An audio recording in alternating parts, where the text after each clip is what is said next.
Welcome back. I'm Gary Parr, and you are listening to Fiber Talk, that twice-weekly podcast for people who play with needles and make fine art and all those things. And I went and did it. Our guest this week is the Conservator from Winterthur, and I did that really professional thing where I didn't check how to say your name, so I'll say Laura Mina.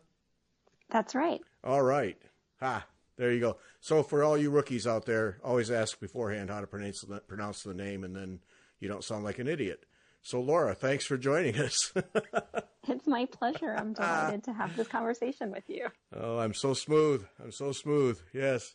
So anxious to talk to you because you're the first conservator of any kind I've talked to, and really anxious to learn what all goes on and in the lab behind the displays. And so thanks for doing this. Tell me out of the gate, how do you become a conservator? How does that happen? Well, I can tell you how I became a conservator. I started off being really interested in costumes for dance and theater. So that was what I studied as an undergraduate. And then I worked for a while in that field and realized that what I really loved was doing all of the historical research that went into things. Oh. And I ended up with a temporary job at a living history museum. And through that job, I met a curator of textiles who then opened my eyes to this whole behind the scene world of conservators. And I thought, oh my goodness, I could be paid to touch the art and get to be up close and personal with it. This sounds amazing. How do I get that job? And it turned out that the answer is really that you need a graduate degree. It's a really specialized field to go into that involves, definitely you need a lot of craft knowledge and experience working with the materials. You also need art history information so you can understand the cultural context and the significance of the pieces. And then you need a lot of chemistry so you can understand more what might go wrong and how to fix it. Wow. Yes. So I had to go back and take a lot of prerequisites. And then I went through a graduate program, actually at the Fashion Institute of Technology. They have a graduate program where you can focus on either curatorial studies or conservation of textiles. So all that science you thought you skated by, you didn't. I know. I then had to go back and get it. It's so true. Oops. I didn't take any chemistry when I was an undergraduate, so I went back and did that. And actually, I really surprised myself. I thought that it was going to be a real chore, and in fact, it was one of those moments of love where you wonder, where have you been all my life? So that was good. Well, yeah, but I'm sure that because you have an anchor point to reference the science to. I think that's so true. When you can really understand how and why you want to use information, it makes the learning so much more exciting. Yeah, because see, I really wish Christine was here because she's a biochemist. So, well, I hope to talk to her later. Well, I'm sure we'll have you back. But my degree is biology and chemistry, but I was doing it just because I was interested in science. I didn't have an anchor point or a focus for it. And if I'm confident that I would have done things differently if I'd had that. So I can see how you would constantly, you have this textile interest, and then as you're doing the chemistry, you can relate it to it. So, more power to you. That's great. Definitely. Well, I will say, even though I went through all of that training, I think one of the ways in which I find conservation to be so enjoyable is that it's one of those fields where you're a lifetime learner.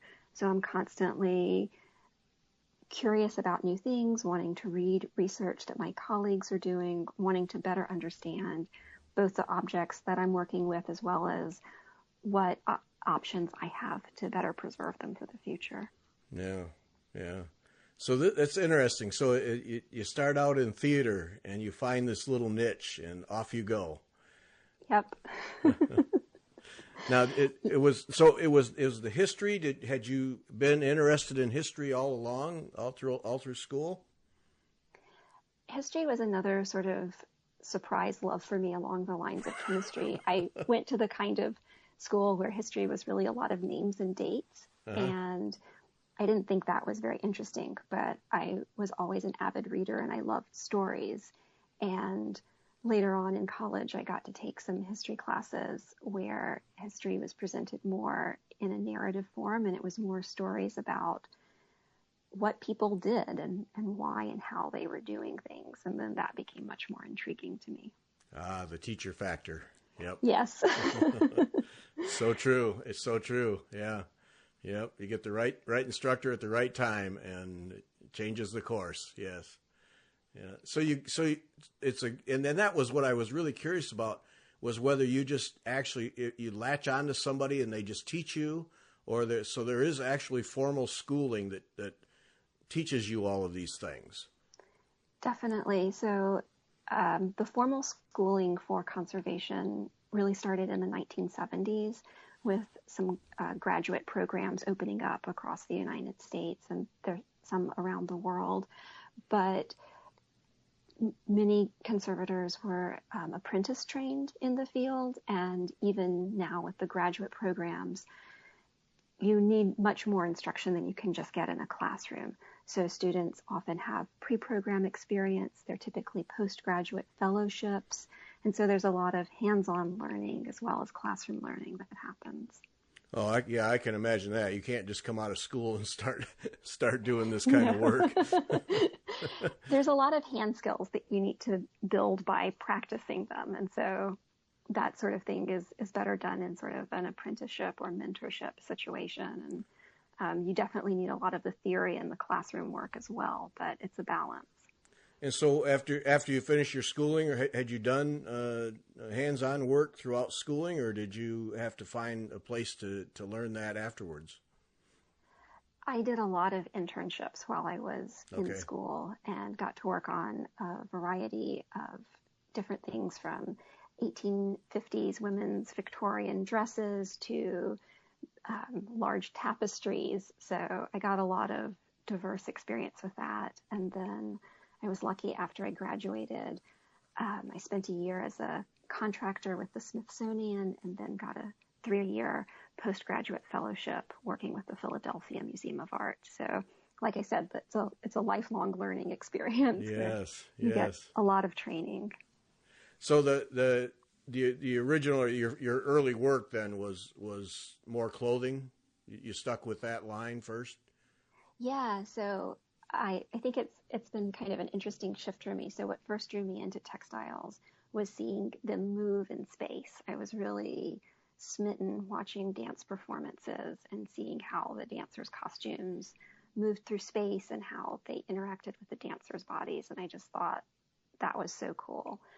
And then I got interested in historical fashion. And so my interest sort of drifted into more theatrical costume.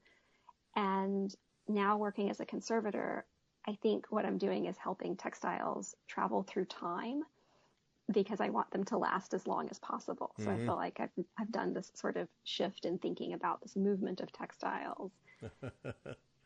But I find textiles to just be really so wonderful and so fascinating. I think I'm really lucky I get to spend so much time looking at them up close. Yeah, I think you're really lucky too. That's pretty neat to have all that come together for you and then be able to make it your work. That's great. Yeah. What with clothes? When it comes to conserving clothes, what do you normally have to deal with it? Is it just they're dirty? They've been stored in abusive ways? If I, that didn't come out right, but no wire hangers. Is it? No, I definitely would say that it's hard to give simple answers, and there's kind of a running joke in conservation that there are many questions, but really just one answer, which is it depends. So I'm going to try not to say that too many times, but the truth is it does depend. There's so many different ways in which. I'm used to it. All right, good. I know the answer to just about every question is it depends. Yes. Now, for my paying job the other day, I was interviewing a lady who is an expert in augmented reality. And same every question. Well, it depends, but let me take my best shot at it. So no, I'm used to it. It's okay. So, well, all right. I mean, let's you say no wire hangers. Is that really something? It's true. So part of what I think of with clothing is a lot of structural engineering, really, because you're thinking about weight load, you're thinking about stress and strain points, and all of these things develop over time. So if you were to put a garment on a wire hanger for a couple of days, you might not notice anything, but maybe you've noticed you had a sweater that you put on a hanger, and then when you took it off, there were these little marks in the shoulders, little deformed areas where the sweater had taken on the shape of the hanger. And if you think about an older garment where maybe it's a little bit more fragile and it's been stored for a really long time period on a hanger, it can become really badly deformed by that hanger, and heavy parts of the outfit might start to detach themselves from it. You might have broken stitches and broken seams. Just from the sheer weight of hanging over time. Exactly. So you don't think about clothes as being particularly heavy, but if you hang something for long enough, whatever those stress points are eventually become weaker and weaker, and finally they can break. And usually the break point is the seams. The seams can be a break point, but also the shoulders. If you have a hanger, just like where you would see those little deformations, if you hung a sweater or a knit shirt on a hanger, those areas could eventually become tears, and the hanger could tear through the piece of clothing. Never thought of that. Interesting. It might not matter to you in the clothes that you wear, because you might not want your clothes to last for the next 1,000 or so years. Right, exactly. So it's kind of a matter of scale that way. Our old fabrics, were they constructed better than what we have today? A lot of times, yes. In the past, there was a very different market for secondhand clothes and secondhand textiles, and so a lot of clothing was seen as more of an investment. I don't think there's a good correlation for today, but if you were to buy a car new, you would know that its value would decrease over time, but that you could sell it and recoup at least some of that money that you had as the expense. And clothing was kind of similar. So you might invest in really nice clothing, but you could also resell it, or you could buy much nicer clothing secondhand that could then be altered to fit you, or altered to fit your personality and your style a little bit. So I think in part because of that, there was a market for much more durable, long-lasting textiles. So when my kids pick on me for keeping the same shirt for years and years and years, I'm really doing the right thing here then. Yeah, I think so. Yeah, I think so. Yeah, I'm on your side on this one. Yeah, you're going to have to meet my kids, because I think they need to hear from you. Yeah, my threadbare shirts are still good shirts. That's right. They could also be an opportunity for really beautiful or decorative mending. Yeah, that. Yeah, you need to talk to my kids. Yeah, I think so.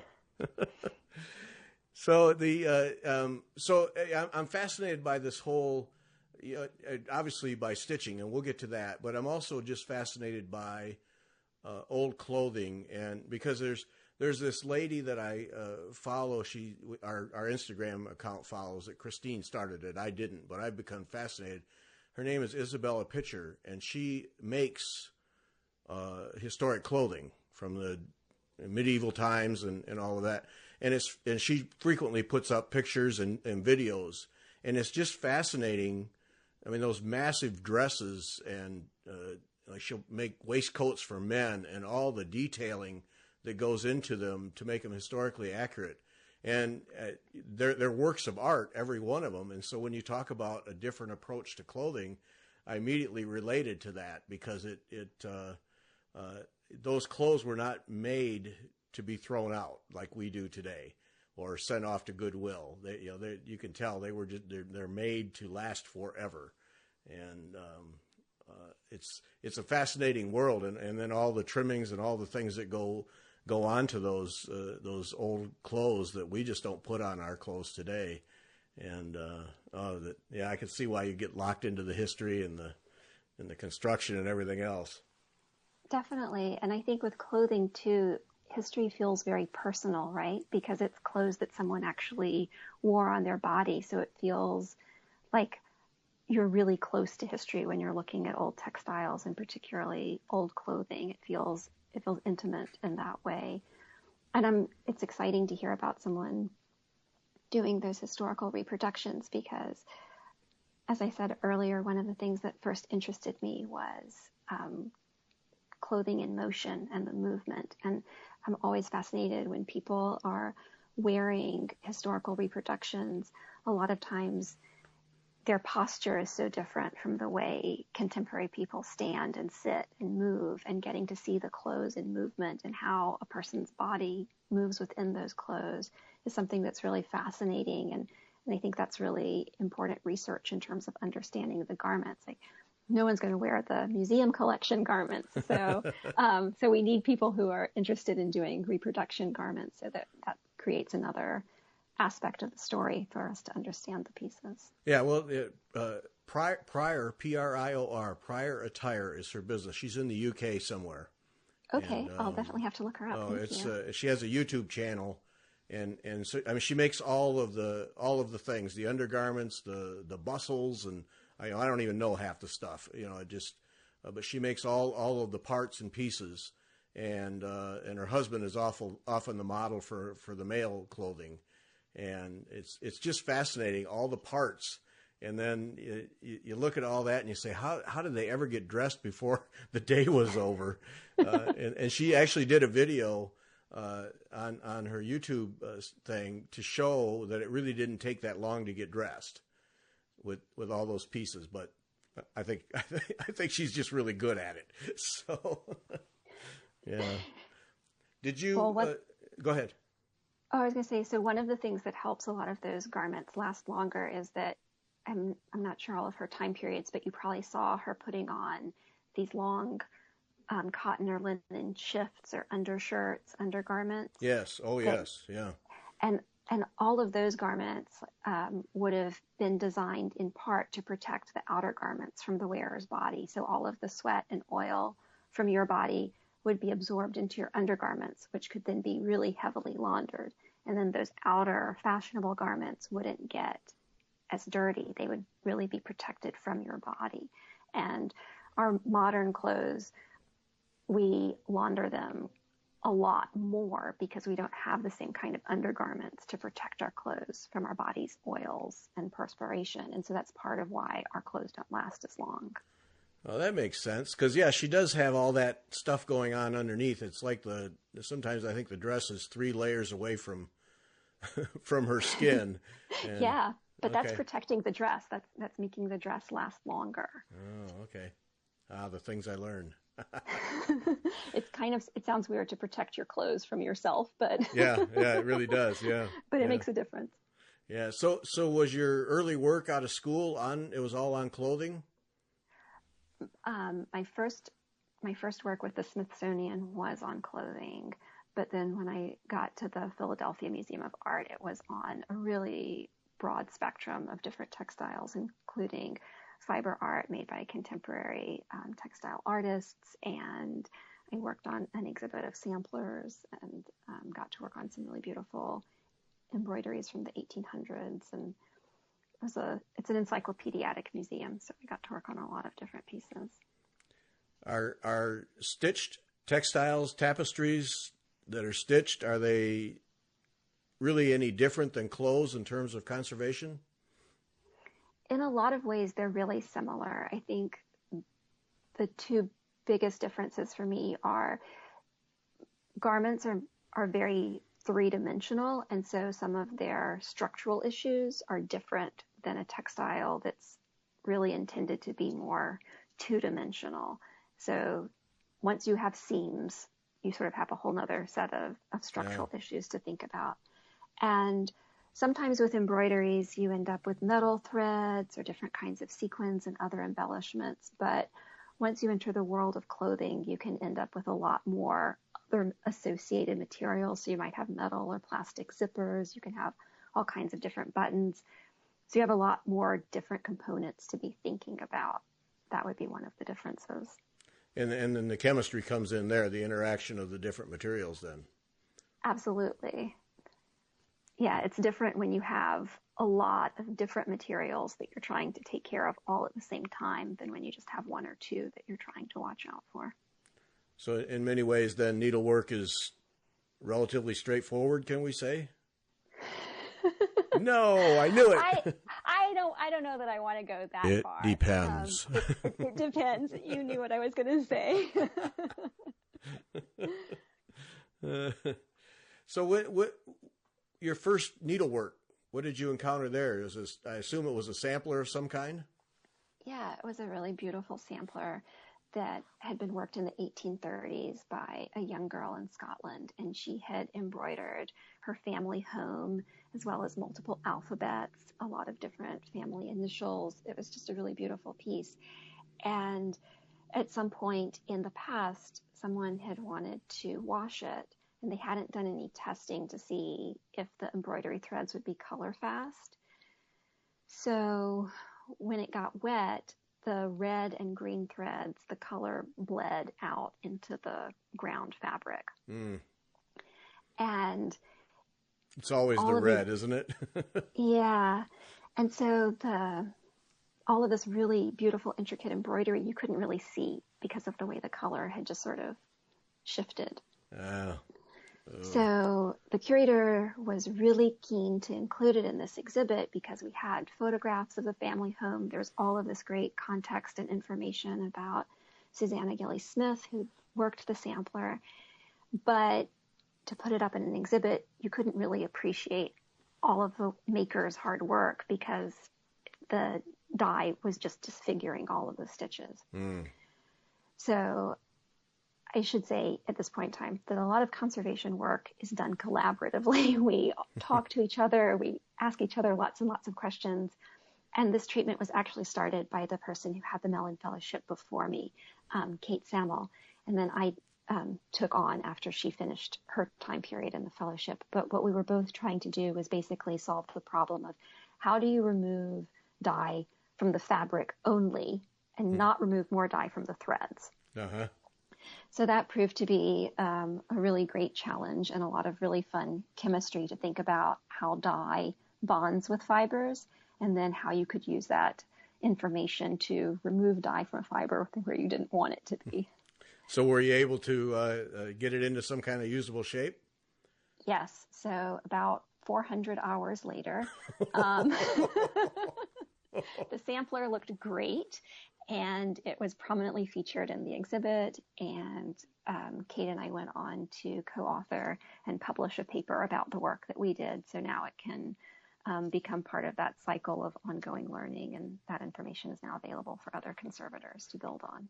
Okay, that fills in a gap for me right there, because I've always had this perception that it was not, doing this kind of work was not much different than surgery, where a team has to get together and really analyze and figure, and then it's almost imperative that you record what you did. Absolutely. So documentation is one of the key tenets of conservation work. We do a huge amount of documentation, both taking photographs, but also written documentation. And these records, they're kind of like patient records. They stay on file in databases and then are time traveling with the objects. So years in the future, if that sampler has other condition problems or is wanted for another exhibit, all of that information about what Kate and I did are in the file going along with it. So just about every piece that you've conserved at Winterthur has its own permanent file then?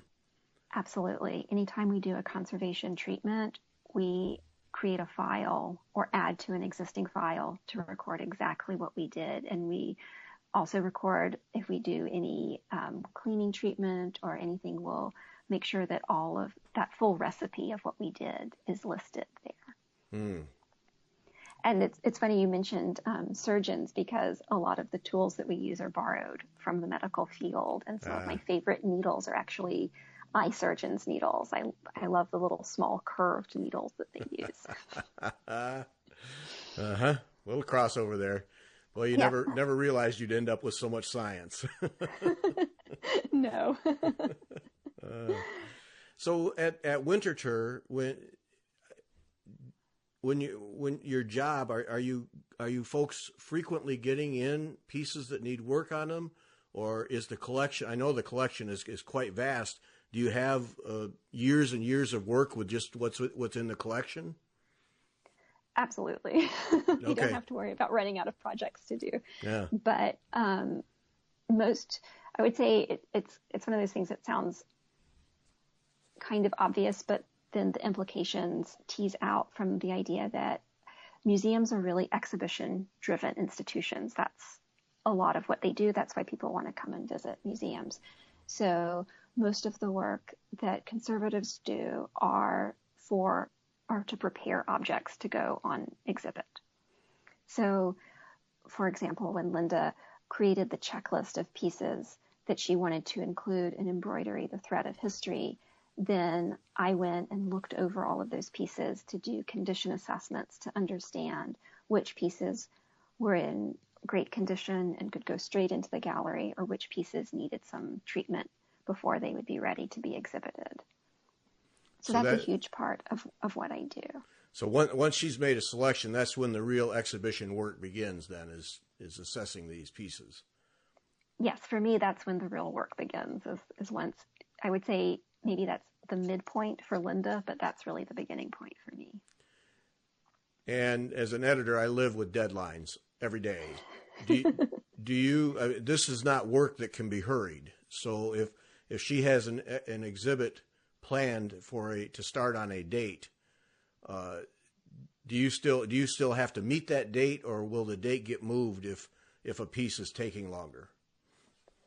No, I don't get to move the dates. So the deadlines for me are very hard, and I have to have the pieces ready well before the opening of the exhibit, because it's going to take time to get them into the gallery and to get them positioned nicely. And then we have a lighting designer who comes in and adjusts all of the lights so that everything looks its best and everyone can read the labels when they go to the exhibit and all of that. So he can't do his job until all of the pieces are already installed. So there are definitely a lot of hard deadlines. But part of the conversation that I'll have with Linda is if she wants a number of pieces that I know would take a really long time to do the treatment, then I might talk to her and say, I don't have enough time to do all of these, but we could do some of them. Which ones would you want? Okay. So there's another collaboration there. Yeah. Definitely. I should say Linda's background is actually that she was trained as a conservator before changing over to be a curator. So she has a really great sense of what's involved in these treatments and is a great person to talk with about them. Oh, that's a huge help then. So you don't have to dumb it down. You guys can have a serious conversation about what needs Definitely to be done. not. Yeah. Definitely not. No, we have serious conversations. Oh, that'd be fun to listen to. Wouldn't understand it, but it'd be fun to listen to. And I'd forgotten all about the whole lighting aspect, because that's as critical to any exhibition as the pieces. Definitely. It's really important. Oh. So when you store these pieces, let's just make it simple and talk about needlework, samplers, that kind of thing. When you store them, I assume that they are not stored in frames or mounted. Are they flat in drawers in controlled environments, or how do you store these things? They're all in controlled environments, but other than that, I would say it's all of the above. So Winterthur has a real focus on history and material culture, and so a lot of times if a piece comes in and it's a needlework piece that's in its original frame and has never been unframed, we want to leave it like that because this is authentic. It's really time traveled just the way it was made, and so we don't want to disturb any of that. So that's going to stay in its frame. If it's a piece where it has a more modern frame, we might decide to unframe it, or we might not if the frame is to archival standards and there'd be no reason to take it out. But sometimes we do unframe pieces in part because there's a huge amount of research that happens at Winterthur, and I think we've all had that frustrating experience of looking at something behind glass and wanting to see what the backside looks like, or Sure. wanting to see it up a little closer. And so sometimes we'll unframe things for research purposes so that we can see them more closely. And sometimes samplers come in that either were never framed or were taken out of their frames at some point in the past. So the pieces that aren't in frames are stored flat in drawers. A lot of them are on small padded boards that are made out of archival materials. And that's really great because if you want to take something out of a drawer, it could involve a lot of handling. And particularly for a fragile textile, it might be very vulnerable to being damaged at that time. But if you have it on a little tray, basically, then it's really easy to pick up the tray and move that around, take it over to a table, turn it so you can see it from different angles, and you've never actually had to touch that fragile textile. So a lot of our storage systems are really designed not just to protect the textiles, but actually to increase access for researchers. We want to make it as easy as possible for the researchers to really appreciate and enjoy the pieces without having to run the risk of causing damage. Taking one of those pieces out of a frame has to be incredibly nerve-wracking. It is, and I feel really lucky because I work with a preventive conservator, William Donnelly, who's a master at getting fragile textiles in and out of frames.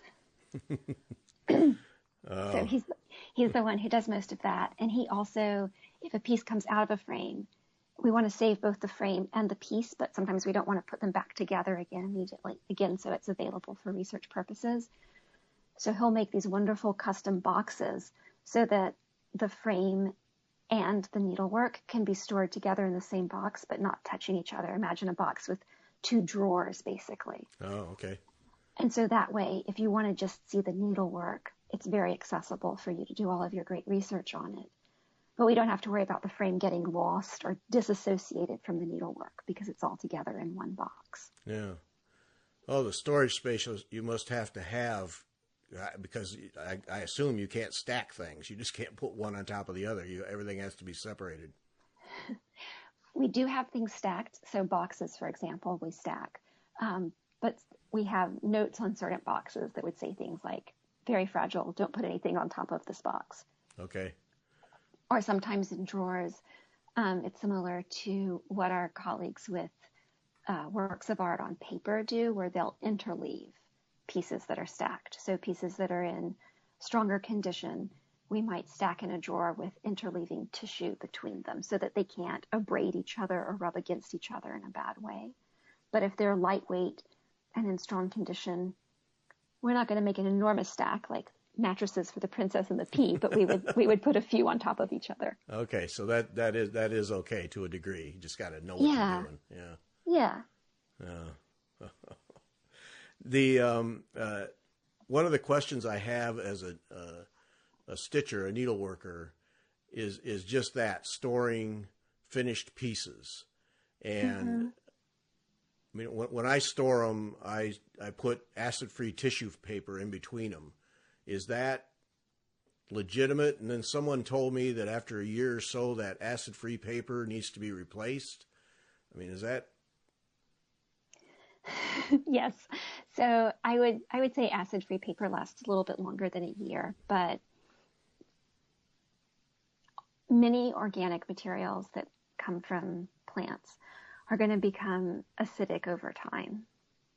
And with acid-free paper, it means that the way that it was processed means that it's starting off at a nice pH neutral place, but slowly over time, over a period of years, it still has that potential to start shifting towards being acidic, particularly if it's in an environment with other things that might be acidic. So, for example, if you have wooden furniture with drawers, particularly if it's made out of sort of that pressed particle board MDF material, that's going to release acidic vapors too, and the tissue paper could absorb that and become acidic that way.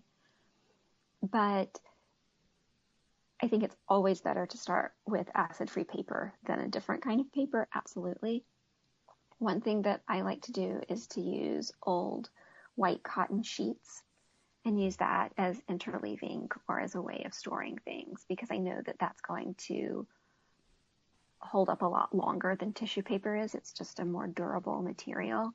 And not that I would ever want your pieces to get wet, but if there was an unfortunate water event and your textiles got wet and you had them interleaved with tissue paper, now you have wet tissue paper stuck to all of your pieces. And so that creates another set of problems. Whereas if you've interleaved them with pieces of muslin or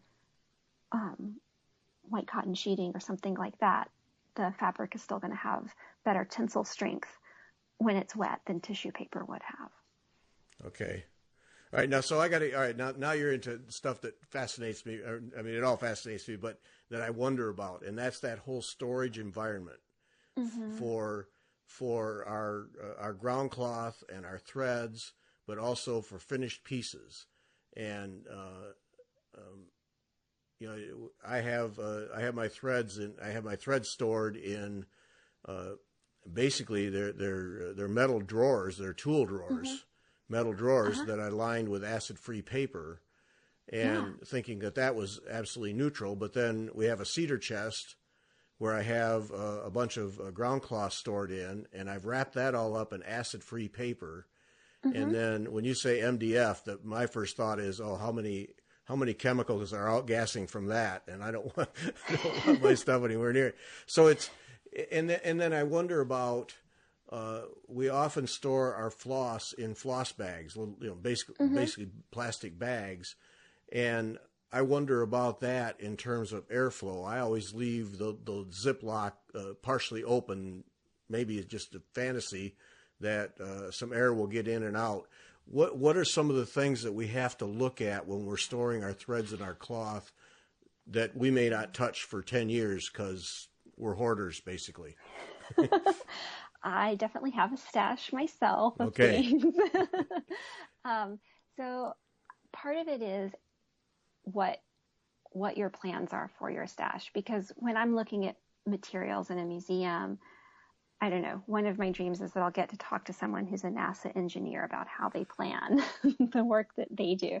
Because when I'm thinking of plans, I'm trying to imagine how something is going to age into kind of an unimaginable future. I am excited when I get to handle something that's 300 or 400 years old. But for me to try to imagine 400 years into the future or even more, it's really hard to imagine that. So the choices that I make for pieces in the Winterthur collection are different than the choices that I make for things at home, because I'm kind of okay with the things that are in my personal possession not lasting for 400 years. I have different expectations. So a lot of my supplies are actually stored in plastic bins and little plastic drawers, but not all plastics are the same. And we know this for our food plastics. You'll see different warnings or different lines about something not containing a certain type of plasticizer. So polyethylene and polypropylene are more stable plastics, and just one common brand is Sterilite that makes plastic containers that are more durable. So that would be not a choice that I would make for a museum, but a choice that I would feel comfortable with for my home collection. I have some older wooden furniture, and I feel like it's probably off-gassed most of what it's going to off-gas. And so the fabrics that I have in there, I guess I use a lot of old sheets. And so that's what I have them wrapped in. I was talking with some colleagues earlier today about this idea of how to protect things in drawers. And they mentioned sometimes using aluminum foil to wrap around the interiors of drawers, and then doing either acid-free paper or a cotton textile is just an added layer of protection. Aluminum foil is that neutral over time, huh? It is, and it's a pretty good vapor barrier. So if you did have something that was MDF, most of that's processed with formaldehyde, so you can imagine the gases are not great there. So that's just helping to reduce, and certainly air circulation, you're on the right track with that. So if you have something in a closed cabinet for a really long time, whatever is inside that cabinet can end up marinating in its own gases, whereas every time you open a drawer, open a cabinet, you're giving it those opportunities for air exchange. And so those potentially harmful gases can't build up. So I would be a smart person. The drawers, I have two cabinets of drawers that I keep all my thread in. I'd be a smart person every couple months to just open and close every one of those drawers then. Yeah, I think the other part of it is if you like something enough to add it to your stash, you probably like it enough to every now and again check on it and admire it and go, hey, that's a really cool textile, or those are really beautiful colored flosses that I selected, and just check over what you have. And that's a great way to also, if anything is having any condition issues, you'll notice it before it gets really bad. You can notice something when it's in just an early stage of deterioration, if you're giving yourself those opportunities to just check in on things. Like bed sheets, cotton muslin, whatever it might be, when you use that, what preparation do you do? I mean, I assume you wash it. Do you do extra rinses to make sure that there's no soap left behind? Yeah, I'll do double rinses always. Sometimes if I feel particularly concerned, sometimes I'm almost more concerned with new fabrics because they may have finishes on them that I don't want. And so sometimes I'll actually, it's called scouring, but it's basically boiling your textile. So you're putting it in really hot water, and that's helping to dissolve any of the finishes that might be on it. And you can do the same thing with older textiles too. But in general, when I'm washing textile, when I'm like washing muslin or cotton sheets to use to protect other textiles, I use just the tiniest bit of detergent, and I use really hot water, and then I do multiple rinses because I don't want any residue from the detergent left behind. Yes. Yeah, and I didn't even think about all the manufacturing things. That all has to get out of there too. You need to get right down to the base fiber then. Exactly. Yeah. Okay. But we do also use, I'm sorry, I just remembered you said that you were using tool drawers, and those are probably powder coated steel, right? Metal tool drawers. They're I don't know if I assume powder coated, but I'm not sure. It's a shiny surface. Yeah. Yeah, that would be my guess. So that should be fine too. And one of the things that's nice if you do something white like tissue paper or fabric, or just any acid-free paper under your fabric, is if there's anything dirty or worst case scenario, some bugs, you see it really fast on that white surface that's underneath. So it has this added benefit of sort of helping be an easy indicator if something's going wrong, in a way that if you had a dark or colored surface, it might not be as obvious. Yeah. Huh, that's interesting. Yeah, okay. Yeah, I can see that. Ground cloth, linen, canvas, whatever it might be. Usually in stores, we'll see that stored in big plastic bags, mainly I'm sure just to keep dirt off of. But is that kind of an okay thing long term, as long as air can get in? I'm always concerned about that plasticizer in plastics, because we all know that eventually it gets out, and that's when the plastics start to get really brittle. Definitely. And there's no way that's good for anything, that plasticizer. So I'm always concerned about that when plastic's involved. Yeah, so a lot of those kind of plastic bags that are used in packaging, they might be made of PVC, and that's a plastic that has a lot of plasticizer that can eventually become a gas that's leaving the plastic and could be damaging. So if you bought those kind of fabrics and you thought, it might be 20 years before I use this fabric, then it would probably be best to take it out of that plastic. And you don't need to hold on to the plastic bag once the fabric's in your home, because it's not running the same risk of getting dirty as when it's, traveling from the manufacturer to the store and being in the store. So you don't really need it past that point, so you could just remove it. But if you're thinking, oh, this is a project I'm going to start in a few weeks, I wouldn't be concerned about immediately getting it out of the plastic. Okay, because see, I have this piece of linen that I bought easily 20 years ago, and could not find it. You know that problem. Oh yes. Yeah, and I had the chart, and I bought the threads, and I could not find it. It's a gray dyed thing. And one day I found it, and it was stored all rolled up quite nicely in a cardboard tube. And I thought, oh no, I can imagine the acid from that cardboard and what it's done to that cloth. And I pulled it out, and it seemed to be okay, but I sure didn't put it back in there. It sounds to me like if I buy linen or canvas or whatever, my first move is to put it in some kind of a cotton muslin wrapping.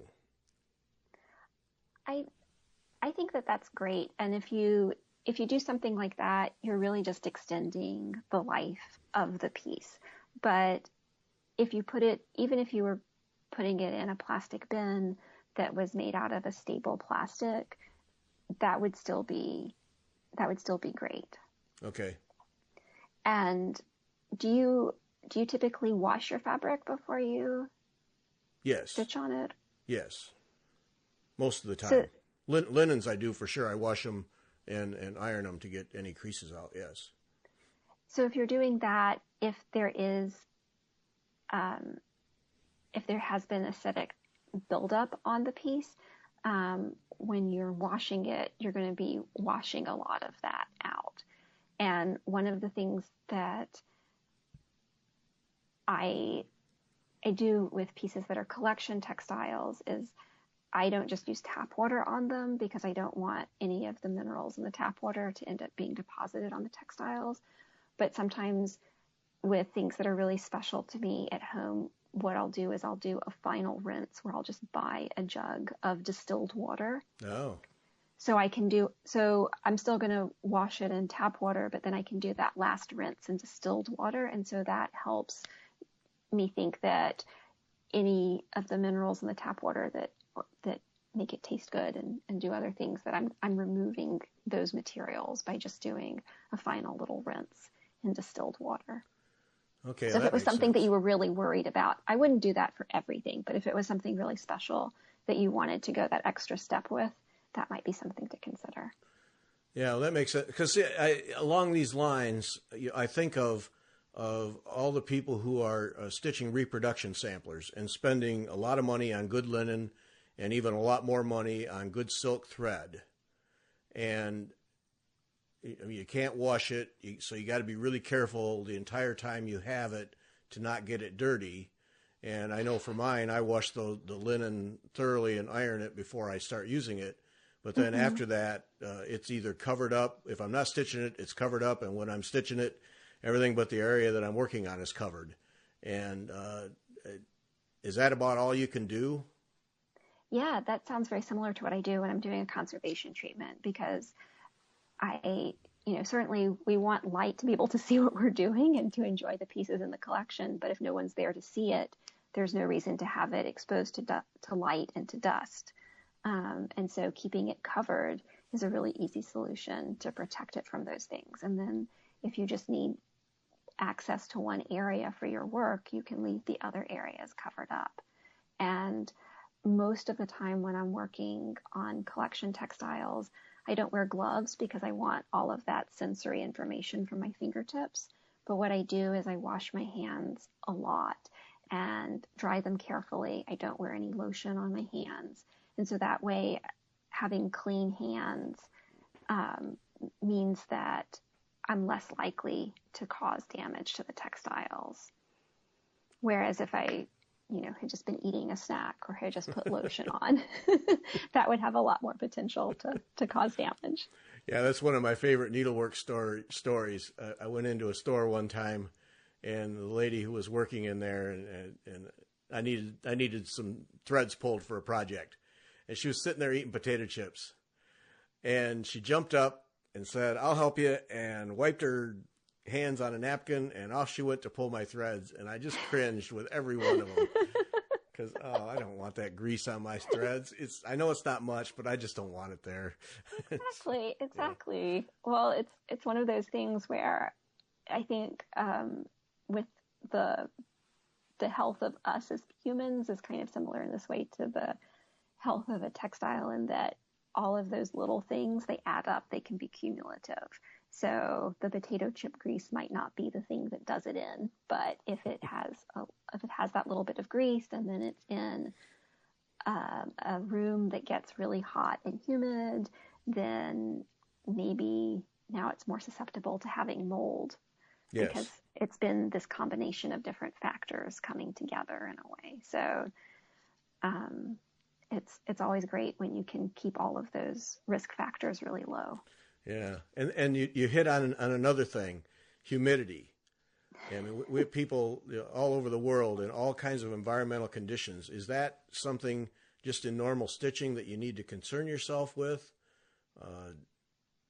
Like if I'm in the southern part of the United States where it's 300% humidity, is that a factor? It is something to consider, certainly. I'm from Georgia, and yes, the humidity is... Oh, you know that. You know humidity. It's legit. Oh, yeah. So anytime you have humidity that's really at 60% or more, you're creating an environment where mold can really start happening and be a problem. And so one of the ways that's really great for combating that is air circulation. So if something's closed up in a humid container, it's much more risky than if it's stored maybe on an open shelf somewhere where there's really good air circulation. And the other thing that's really helpful with all of that, it's kind of boring, but it's super effective, is just good housekeeping. If you do... Oh, no, not that. No, I know, I'm sorry. No, no. I'm sorry, but it's so true. If you're going around and vacuuming and cleaning and dusting and just taking care of your space in general, then you're reducing the risk for all of these much more problematic things to happen. Big guilt trip. It's my turn to vacuum the house, so...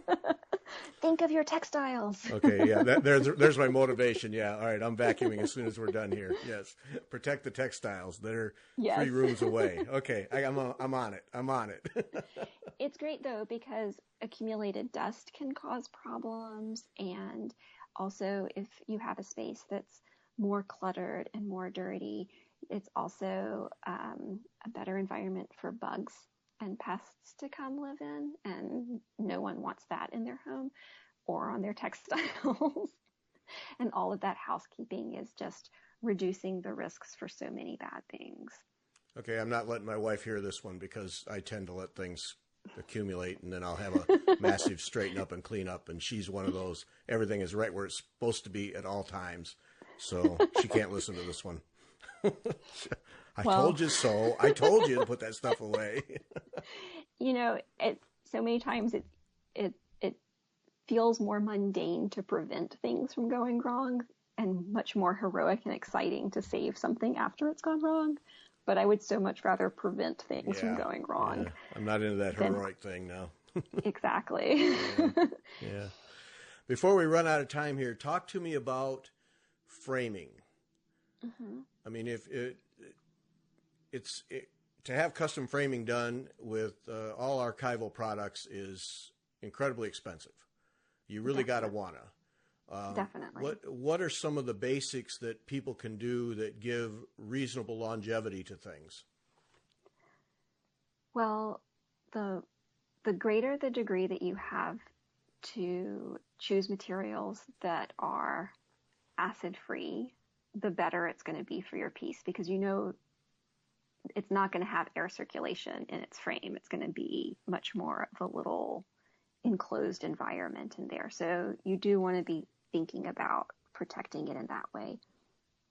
Also, if you're doing it yourself, you don't want to necessarily put glue and adhesive on your piece, because that's, particularly if you're doing it yourself, you may not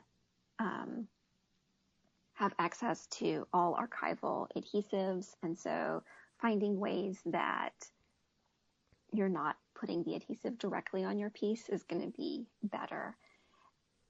Also, if you can put a spacer between the glass or the plexiglass in your embroidery so that it's not right up against the glass or plexi, that's better for it too.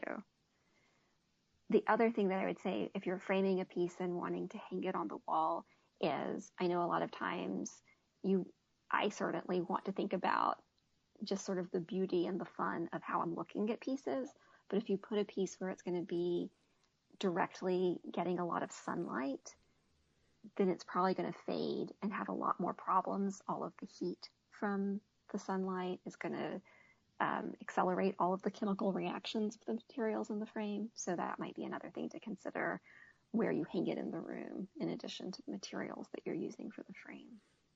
I'm surprised you mentioned glass. I figured you'd be one of those don't ever put anything under glass.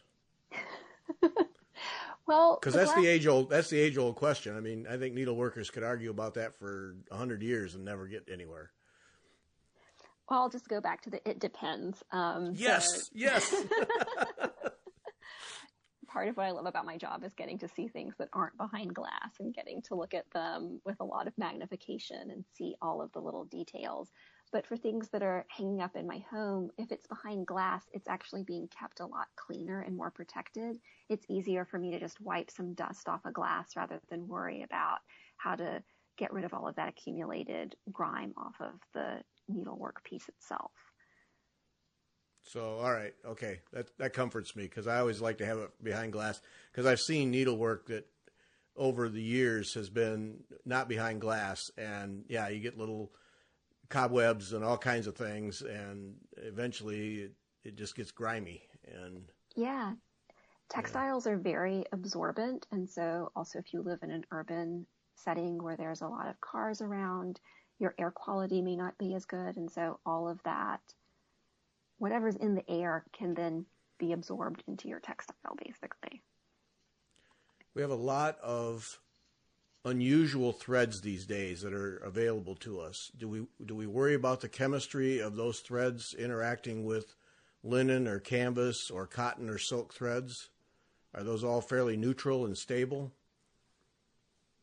A lot of the threads will do different things on their own, but I don't know, I love the idea of the artistic freedom of exploring and playing with new materials. So I wouldn't want to say, oh, don't use any of those things. Well, you're not going to stop anybody. I just because they're a lot of fun.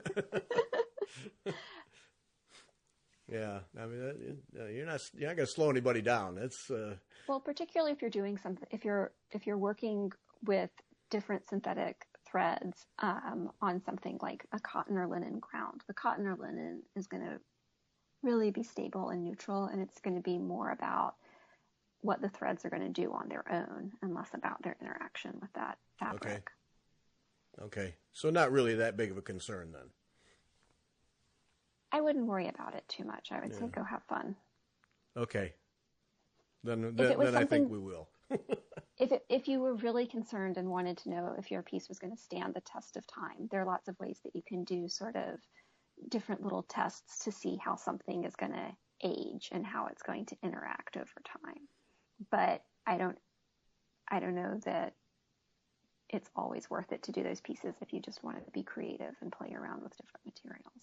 Yeah, I mean, I think that's a topic for an entire other show is what needlework is it that you hope will be around in 200 years, and what needlework are we just doing that if it's gone in 20 years, who cares? I think that would be an interesting discussion. Definitely. Well, I think that would be a really fun conversation to have with Linda too. I would say from my perspective, and I think we've sort of talked about this a little bit before, one of the things that makes pieces in museums so special is when you have this full story around it, and it's part of why museums are so intent about all of their record keeping. And the way that we talk about the bad side of that is disassociation, meaning that the object and its record have become disassociated, and so now you don't know what makes this thing special anymore because it's lost its story. So if you do make pieces and you put them in a frame, it's really easy to put a folder on the back of that frame with information about it. Or if you're storing textiles that are special to you and you have some way of recording what makes them special and keeping that with the textile, then those stories travel with the textiles. And then that means that at some point in the future, those pieces end up in a museum collection, the story has traveled with the textile, and that always makes it more special. Okay, that's good. Yeah, I never think there's no reason you can't just attach an envelope or something on the back of a framed piece and have some kind of record in there. Yeah. Definitely, particularly if it's a piece that has sentimental value that might be related to family stories or family events. A lot of times those stories just get passed down as part of an oral tradition, which is great. I don't want to stop that practice. But it's kind of a nice insurance policy to also have it as a written story and a written record that's there with it as well. Yep. This has been fun. Really appreciate the time. This has been such a great conversation. You, what's the next project at Winterthur that you're working on? Can you talk about it? I can actually. So next spring, at the end of March 2019, we're opening an exhibit called Costuming the Crown that is featuring costumes from the Netflix series, The Crown. And oh boy, so we've already gotten the first shipment of loans for that exhibit, and in the next couple of weeks, I'm going to start working on preparing those pieces for exhibit. Oh, what fun! It'll be a lot of fun. Something completely different. Yeah, my wife sucked me into that series, so yeah, okay. Well, maybe this can be a good time for you to come for a visit at Winterthur then. Road trip. Absolutely. Oh, that's going to be exciting. Oh, and fun for you. Wow. Definitely. Oh, excellent. Yeah. And no pressure. No, it's an exciting project. And like you said, I'm really lucky that I get to work with an amazing team of people at Winterthur. And so it's pressure, but it's not all on me. And a good pressure. Yes. Yes. Yeah. All right, Laura, thanks so much. This has been a treat. Really appreciate it. Thank you so much. And it's been fun talking. Yep. Thanks to everyone for listening. And Christine and I will be back on Wednesday.